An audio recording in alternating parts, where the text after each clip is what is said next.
right, the Lakers and Deandre Ayton agreed to terms on a free agent deal. Blazers bottom out at the start of the Ligue New Year earlier this week, Monday. And immediately I came to you and I said, he's going to go to the Lakers. And I said no, because he was not their first, second, or even third option. And then they screwed the pooch over and over again, and they were left going, oh crap, if we don't grab Deandre Ayton, we are going to have nothing. Yeah, but here's the deal. It was clear as day that this is what was going to happen because of the money they have available to offer. Well, it's undeniable, which means it can't be denied. And so all of their wishful thinking on who they were going to get and leaking out to their reporters, that's the most Laker thing ever. Like, we're going to get so-and-so and so-and-so. It's like, yeah, but you're not going to give up anything. And you don't have any money to spend because it's all tied up already. Mm-hmm. We know how this is going to go. You're going to go to the bargain bin, and guess who's going to be in the bargain bin for a good team? The guy who's going to get $25 million from the Portland Trailblazers not to play here. And I'll tell you, that's what not a single person in the league believed was going to happen. Yeah. What did they think was going to happen?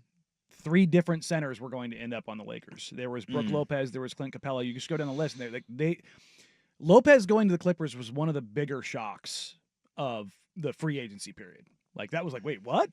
Like, everybody heard LA, but apparently everyone had the wrong team. Like, there was so this is what kind of feeds into this. Pelinka has said that they are now prioritizing cap space for the 2027 season, which is hilarious, but that's part of the friction with LeBron and the Lakers. And I think part of the reason why Rich Paul releases the not even passive-aggressive, but aggressive statement about LeBron and wanting to win is because behind the scenes, I'll say rumor, is that the Lakers were negging Dorian Finney-Smith's value, talking about that he was hurt. And it got back to Dodo's agent, and they went, I'm sorry, what? We're out of here. And they dipped. And that was a day before free agency. And all of a sudden, the Lakers were like, oh, crap. And that just kind of started a spiral for the Lakers where their only signings were Jake LaRavia and then, luckily for them, Deandre Ayton. Because nobody knew the DA stuff was coming. Like, that was a bombshell that got dropped in out of nowhere. Yeah, I mean, it still was pretty clear with the people that were available that, like, I mean, yes, we all want to think in whatever this hype machine is that the Lakers are going to get whoever they want because they're LA, and they stumble ass backwards into Nico Harrison giving up Luka Doncic and stuff like that happens all the time. But when you think of like a guy like even Brook Lopez, right? Mm-hmm. It's a guy that he's been pretty clear, and it's been very apparent he can't bear the load of a starting center anymore. They were looking at 2 bigs. Like that was the thing. They were going to go get 2 bigs, but they were likely going to get one of the better bigs on the market, and then they did not. And then Clint Capella is going to get more money than they had to offer. I don't think he ended up getting that with Houston because he signed as their 3rd big. Golly. Because they've got Şengün, Steven Adams, and Capella now. Well, he's Clint Capella. $21.5 million. I'm just seeing how many. Yeah, well, 2-year, $45.9 million. That's with the Hawks. Yeah, that's with the Hawks. That was with the Hawks. So I don't know what he's going to get from Houston, but a 3-year deal worth $21.5 million. There we go.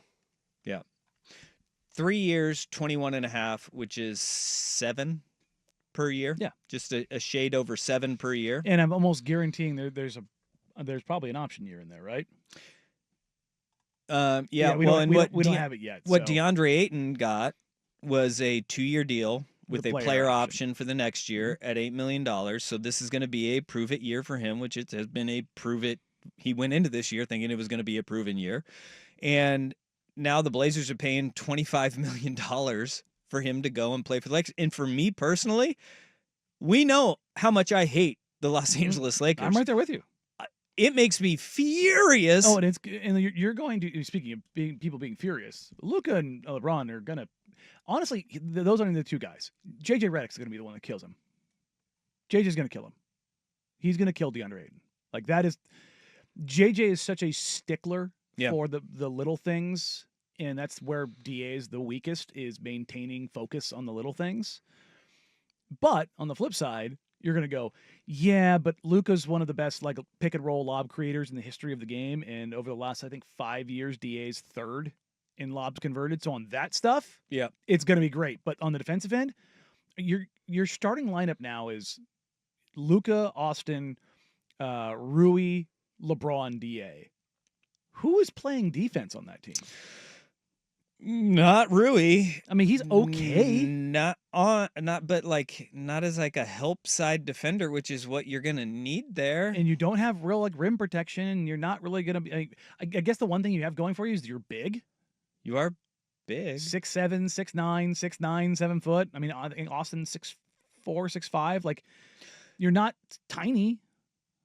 I mean, it's still LeBron is still a good defender. I would say, as insane as this is, he's probably just slightly above league average. He can dip way below it on certain nights, but he also can still pull one out of the back pocket and go, "Let me show you something." So Austin Reeves is probably your most consistently, and he's a turnstile. Well, we've seen Luka. I mean, Rui's problem is he's in between. Yeah, well, he's in between. Like, that's the thing is like Rui's probably better as a 4, but so is LeBron, and you're going to cater to LeBron, so you're going to put Rui on some like. Just imagine if Jason Tatum was healthy and the Lakers are playing the Celtics, and one of Luka, LeBron, Rui has to guard Tatum, and the other one of those three has to guard Jaylen Brown, and you're like, well, how about just say how do they defend the Oklahoma City Thunder, who are so guard heavy? But how are you going to defend them? You're big, but you're going to put Austin Reeves on SGA. 2 guards that are a turnstile. Yeah, you have like Jalen Williams and Chet Holmgren, who are big, and that's going to pose a problem for you, especially if Chet pulls DeAndre Ayton out of the paint, which he will. Yeah, it's like that is a massive issue for them. I don't know what they're doing this offseason. It very much seems like the Lakers are taking a gap year, and I think it was Simmons was talking about it. Rob Pelinka has done almost nothing other than be gifted. He was gifted LeBron because he came through out there. He's gifted AD through clutch. He's gifted Luka Doncic. Every other move that he has made has been pretty much a disaster. Yeah. Well, but the ones that mattered, they've been able to get done. And so I don't have any faith in them being able to figure something out. But because you have Reeves, LeBron, and Luka, and now at least a functional center, they're going to be above average offensively, but they're not going to be able to stop anyone. I think one of the things that happens though is you get gifted Luka, and then there's confusing moves made abound the NBA that make it look that pale in comparison to that. Like Atlanta getting an unprotected first-round pick on draft night from the New Orleans Pelicans, which there's information on that. We'll get to that coming up next. But also, how do we feel, Rip City, about the DeAndre Ayton buyout and then him heading to the Lakers? I don't like it. I don't anything nice. I don't like it for the Lakers. Even remotely nice.